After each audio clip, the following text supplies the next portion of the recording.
There are mistakes in life that cost money, mistakes that cost time, and then there are mistakes so deep, so silent, and so normalized that they slowly destroy a person without making any noise, mistakes that don't feel dangerous at first, but quietly shape habits, identity, and destiny until one day you wake up feeling lost, weak, and disconnected from who you were meant to become. And the tragedy is that most people never realize what destroyed them, because these mistakes are socially accepted, emotionally comfortable, and disguised as normal behavior.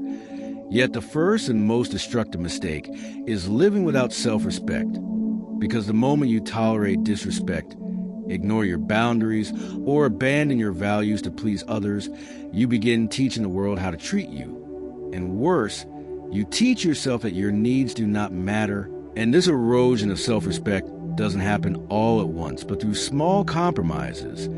Staying silent when something feels wrong, staying in places where you are undervalued, saying yes when you mean no. And over time, these small betrayals compound into a life where resentment replaces confidence and fear replaces clarity. Because when you do not respect yourself, you begin outsourcing your worth to others, chasing approval, validation, and acceptance. And this makes you emotionally dependent, easy to manipulate, and terrified of being alone, which is why so many people remain trapped in toxic relationships, unfulfilling jobs, and stagnant lives, not because they lack intelligence or opportunity, but because they lack the courage to honor themselves. And this leads directly into the second life-destroying mistake, avoiding responsibility for your life. Because blaming circumstances, people, luck, or the past may feel relieving in the moment, but it silently robs you of power, since responsibility is the price of control, and the moment you refuse responsibility, you surrender agency over your future, becoming a passive participant rather than an active creator. And this mindset traps people in cycles of complaint without change, awareness without action, and dreams without execution, because deep down they believe life is happening to them rather than through them. And this belief breeds helplessness, procrastination, and bitterness, while emotionally mature individuals understand that responsibility is not about blame but ownership, recognizing that even when something is unfair, painful, or undeserved, your response still belongs to you. And this ownership is what separates those who grow stronger through hardship from those who grow resentful and stuck. And the third mistake that destroys lives is emotional impulsivity, the habit of reacting rather than responding, because uncontrolled emotions sabotage decisions, relationships, and reputations faster than almost anything else. And in a world designed to provoke outrage, insecurity, and instant reaction, emotional impulsivity has become normalized, even rewarded. Yet those who allow anger to control speech, fear to control choices, and desire to override discipline often find themselves cleaning up messes they never intended to create, damaging trust, burning bridges, and repeating the same conflicts in different forms. Because emotions are powerful signals but terrible leaders, and when they dominate behavior without awareness or regulation, they push people towards short-term relief and long-term regret, whereas emotional mastery, learning to pause, observe, and choose, creates stability, credibility, and inner authority. And closely tied to this is a fourth destructive mistake, wasting time on things that do not compound, because time is the only non-renewable resource. Yet most people trade it casually for distraction, entertainment, validation, and avoidance, convincing themselves they will get serious later, not realizing the habits shape identity long before motivation arrives. And the tragedy is not that people rest or enjoy life, but that they confuse escape with rest, numbing themselves with endless scrolling, mindless consumption, and shallow stimulation that provides temporary relief but no lasting fulfillment, slowly dulling ambition, focus, and curiosity until days blur into years and potential quietly expires, because what you repeatedly give your attention to becomes your life. And if attention is constantly fragmented, the mind never develops depth, discipline, or vision, and finally, The fifth mistake that destroys people from the inside out is fear of solitude and self-reflection, because many people are terrified of being alone with their thoughts, avoiding silence, stillness, and introspection at all costs, filling every moment with noise, conversation, or stimulation, not realizing that solitude is where clarity is formed, values are refined, and direction is discovered. And without reflection, people drift, adopting goals, beliefs, and lifestyles handed to them by society, family, or culture, living on autopilot rather than intention. And this avoidance of solitude prevents self-knowledge, making it impossible to know what you truly want, what you truly believe, or who you truly are. And over time, this disconnection manifests as anxiety, emptiness, and a haunting sense that life is being lived for someone else. Because inner alignment can only be built in silence, honesty, and self-examination.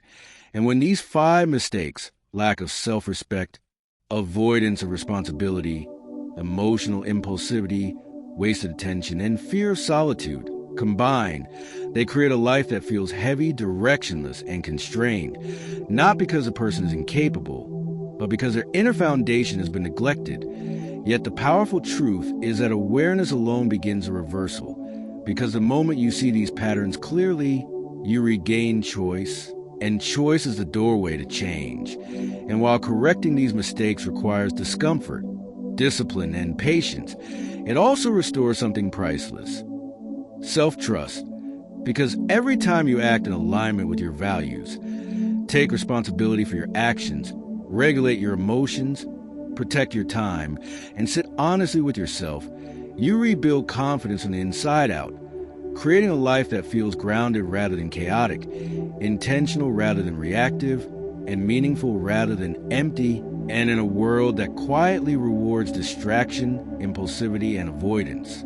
Choosing awareness, discipline, and self-respect becomes an act of rebellion, one that does not make life easier, but makes you stronger, clearer, and impossible to destroy from within. Once you become aware of these life-destroying mistakes, the real challenge begins. Because awareness without action only creates frustration, and this is where many people fail, not because change is impossible, but because transformation demands consistency rather than intensity. And the first step toward reversing destruction is rebuilding self-respect through small, deliberate acts of alignment. Because self-respect is not restored by confident speeches or external validation, but by keeping promises to yourself, saying no when something violates your values, leaving situations that drain your dignity, and accepting temporary discomfort in exchange for long-term peace.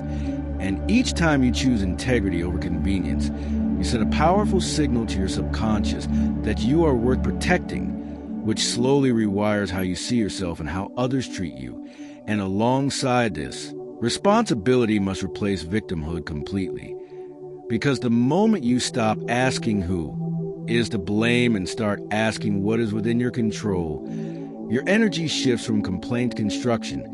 And this shift is uncomfortable at first because it removes excuses, but it is also liberating because it places your future back in your hands, allowing you to act decisively rather than wait passively. And this sense of ownership strengthens discipline, because discipline is not about force but about clarity, knowing why something matters enough to endure discomfort. And this clarity becomes essential when addressing emotional impulsivity, since mastering emotion does not mean eliminating feeling, but creating space between impulse and action, a space where wisdom can intervene. And this space is trained through pause, reflection, and self-observation, learning to sit with discomfort without reacting, recognizing that emotions rise and fall naturally if not fed by stories. And this ability to pause changes everything, because it prevents destructive words, regrettable decisions, and unnecessary conflicts, preserving reputation and inner peace. And as emotional regulation improves, attention becomes the next battleground, because focus is power in a distracted world. And reclaiming your time means ruthlessly evaluating what deserves your energy, reducing passive consumption, limiting digital noise, and intentionally investing attention into learning, creation, health, and meaningful relationships, understanding that what compounds slowly reading, skill, building, physical discipline, reflection, ultimately shapes destiny far more than quick pleasures ever could. And this shift from distraction to depth initially feels boring, even lonely, because the nervous system has been conditioned to constant stimulation. But boredom is not emptiness.